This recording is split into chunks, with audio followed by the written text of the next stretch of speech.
तो जैसे मैंने आपको बताया कि वेस्ट में ये अफ़गानिस्तान है, ये वाला इलाका, ठीक है। अफ़गानिस्तान, अफ़गानिस्तान से लेकर ईस्ट में म्यांमार तक, यहाँ तक मतलब यहाँ से लेकर यहाँ तक इंडिया जो था वो एक्सटेंड था एंशिएंट पीरियड में, ठीक है। तो कितनी दूर तक फैला था। आज हमारा इंडिया सिर्फ यहाँ तक है, जैसे इसके आगे जैसे बांग्लादेश वगैरह, तो ये इससे भी आगे तक इंडिया जो था वो एंशिएंट पीरियड में फैला हुआ था। ये एक तो बात ये वाली आपने याद रखनी है। वेस्ट में अफ़गानिस्तान से लेकर ईस्ट में म्यांमार तक, जिसको आजकल हम बर्मा बोलते हैं, म्यांमार। इसमें कौन कौन से कंट्रीज आते हैं? अफ़गानिस्तान, पाकिस्तान, नेपाल, बांग्लादेश, म्यांमार, भूटान, श्रीलंका एट्सेट्रा, ये सभी इसमें आते थे। मतलब श्रीलंका भी और भूटान भी, बांग्लादेश भी, नेपाल भी, पाकिस्तान भी, ये सभी इंडिया में ही थे, इंडिया का हिस्सा थे उन दिनों। However, in our study in this class we shall stick to the history of present day India। लेकिन इस चैप्टर में आपने प्रेजेंट डे इंडिया की हिस्ट्री के बारे में ही स्टडी करना। Any reference for any place outside present day India will be mentioned specifically। Changing names, you have studied in the previous class that several Janpada and Mahajanpada came into being during the ancient period। जो पुराने समय पे मतलब जो rulers होते थे, kingdoms होती थी, किंगडम्स, उनको हम जनपदा बोल देते थे। और जब काफ़ी जनपदा इकट्ठे हो जाते थे, किंगडम्स इकट्ठी हो जाती थी, ठीक है ना। देखो मेरी बात सुनो, जैसे हर्षवर्धन राजा था, ठीक है, उसके डेथ के बाद मतलब विभाजन हो गया, छोटे छोटे टुकड़े हो गए। जो छोटे छोटे टुकड़े हैं उनको हम जनपदा बोल देंगे, और इनको मिलाकर जो बनता है सभी जनपदास को, वो महाजनपदा बन जाएंगे, ठीक है।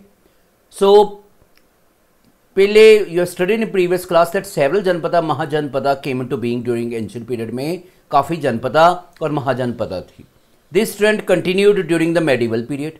मेडिवल पीरियड में भी ऐसे ही ये चलता रहा, जनपदा और mahajanapada. When a great number of towns and cities were established, तो नई नई टाउन्स बन गए, नई नई सिटीज बन गए। The old towns and cities grieve and attend their peculiar characteristics। During this process, some of the places assumed new names, और कई places का नया नाम आ गया। जैसे हमने अभी बोला है कि वो जो म्यांमार है उसका बाद में नाम पड़ गया बर्मा, ठीक है।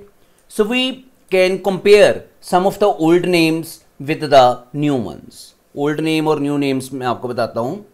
अंगा, अंगा का मॉडर्न नाम है मुंगेर या बंगालपुर, ये बिहार में है। मगध, पटना, जो बिहार की कैपिटल है, जिसको हम पटना बोलते हैं आजकल, उसका पहला नाम मगध था, ठीक है। मगध एंड गया इन बिहार।